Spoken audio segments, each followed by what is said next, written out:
Rod Wave isn't the kind of artist you see all over TikTok or caught up in drama or chasing trends. He's not consistently in the headlines, but somehow over the last 5 years, he's built one of the most loyal fan bases in music. He's consistently dropping chart-topping albums, gone on sold-out arena tours, and done it all while staying true to himself, and yet he still feels slept on. So how exactly did Rod Wave become one of the most successful and consistent artists of the 2020s without playing the industry game? In today's video, we're diving into Rod Wave's come up, his journey, and how he's quietly become a giant in modern hip hop. My name is Ron. I drop weekly videos on hip hop, and I'm trying to hit 10,000 subscribers by the end of the summer. So if you like this kind of content, definitely make sure to subscribe. It helps me out a ton, and it would mean a lot. And with that being said, let's get right into it. Rod Wave was born Rodarius Marcel Green on August 27, 1999 in St. Petersburg, Florida. Like a lot of other artists in his lane, his music grew up deeply rooted in personal pain, and that's not a marketing angle, it's real life. Rod grew up in a tough environment. His parents separated early, and his father ended up going to prison when Rod was just a kid. That left his mom to raise him mostly on her own while trying to make ends meet. Music wasn't always the plan. He was originally just recording tracks for fun while in school. But everything changed when one of those songs, Heartbreak Hotel, started going viral locally. It wasn't polished or radio friendly, but it was raw, honest, and emotional, and people connected with that. That would become Rod's trademark. He started gaining traction on SoundCloud and YouTube during the mid-2010s, slowly building a regional following in Florida. His 2018 mixtape Hunger Games 3 helped him level up, but it was Hard on Ice in 2019 that took him national. It blew up on TikTok and started climbing the Billboard charts, not because it was trendy, but because it felt real. Rod Wave wasn't trying to make party music or chase a wave. He was talking about depression, heartbreak, survival, and trying to find peace, all over gospel-influenced trap beats and melodic flows. It was emo rap without the gimmicks, and the soul music without the choir. His debut album, Ghetto Gospel, executive produced by Kevin Gates, dropped later in 2019 and solidified his place in the game. The project went platinum, and more importantly, proved Rod Wave wasn't just a viral moment, he had staying power. What's crazy is, even early on, Rod didn't play by the rules. No big press runs, no wild interviews, no clickbait moments, just music, and fans responded. From there, he just kept building, album after album, tour after tour, never really missing. And while a lot of artists burn out or fall off after their first breakout, Rod Wave doubled down on what made him special. Emotional storytelling, big hooks, and a voice that sounds like pain, hope, and survival all rolled into one. This is where most artists fade out, but Rod was just getting started. After Ghetto Gospel, Rod Wave could have taken a victory lap, platinum debut, viral singles, growing fan base. He was already in a rare spot. But instead of slowing down, he dropped Pray for Love just 5 months later in April of 2020. And that's when it became clear.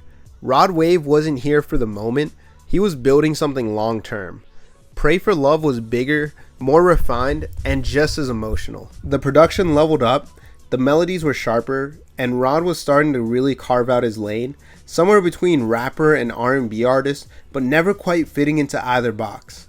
Tracks like Rags to Riches and Girl of My Dreams and the title track all showcase his range.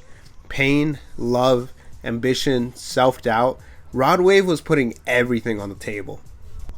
And what's wild is, Pray for Love dropped during the pandemic.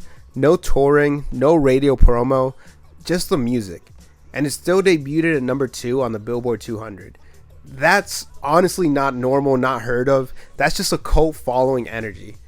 Then came Soulfly in 2021, and that was the moment Rod Wave leveled up from rising star to mainstream staple. He debuted at number 1 on the Billboard 200, which is crazy to think of. Rod Wave, who was a kid from St. Petersburg, Florida, who came up on SoundCloud and YouTube, was now outselling pop stars and rap giants with no major scandals, no viral gimmicks, no major marketing, and barely any features. The album had songs like Tombstone, which became one of the biggest hits to date, and Street Runner, a song that felt like a therapy session over piano keys. It's that emotional honesty that separates Rod Wave from a lot of his peers. While some artists chase virality, Rod chases vulnerability. It works really well for him. One of the biggest reasons he's been able to stay consistent is he knows exactly who he is, and more importantly, who he's making music for. Rod isn't chasing charts or trying to sound like whoever's hot at the moment. He's making music for people going through it. People dealing with loss, heartbreak, broken homes, trauma. Like, that's his core. It's worth mentioning, Rod's work ethic is elite. A lot of artists drop an album and disappear.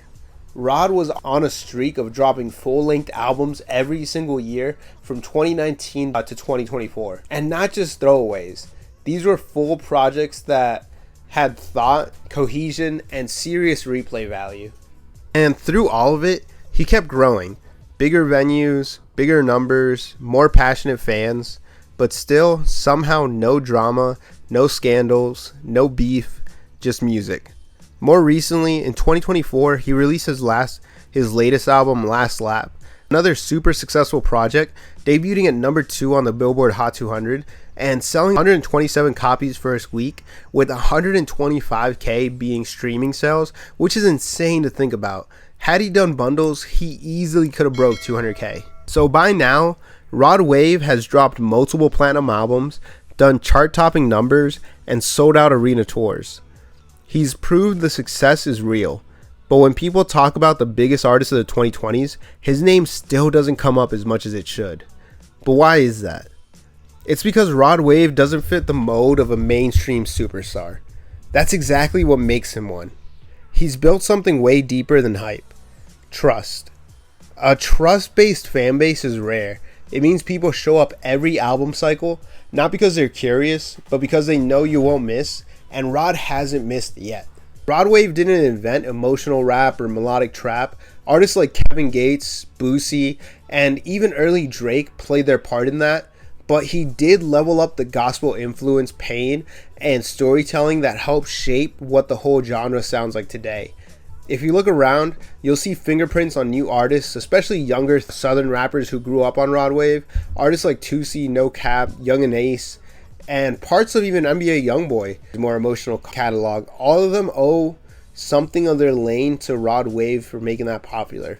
This sing your pain over trap beat style is now a whole subgenre, and Rod is one of those architects. Rod's numbers are insane too, and not just for someone underrated. We're talking about multiple top 3 debuts on Billboard, streaming numbers in the hundreds of millions per album, and huge demand for tours. So at arenas like he's a legacy act. You would have thought J. Cole was going on tour when you see his venues, but when he's only been in the game for 5-6 years. But because he's not really a media guy, you rarely see interviews, controversies, or even promo. People just overlook how successful he is. He doesn't chase virality. He doesn't pop out unless he's dropping something, and that's exactly why he feels so underrated and unstoppable at the same time. Rod's fans don't just listen to him, they believe in him. His music helps people get through things. For a lot of his listeners, Rod's voice is therapy. You can't fake that kind of connection. That's not something an algorithm can manufacture. And because of that, his fan base shows up every time. Tour dates sell out fast, merch moves quick, and streams don't drop off. Whether he's releasing a project, a single, or previewing a track on IG Live, people are locked in.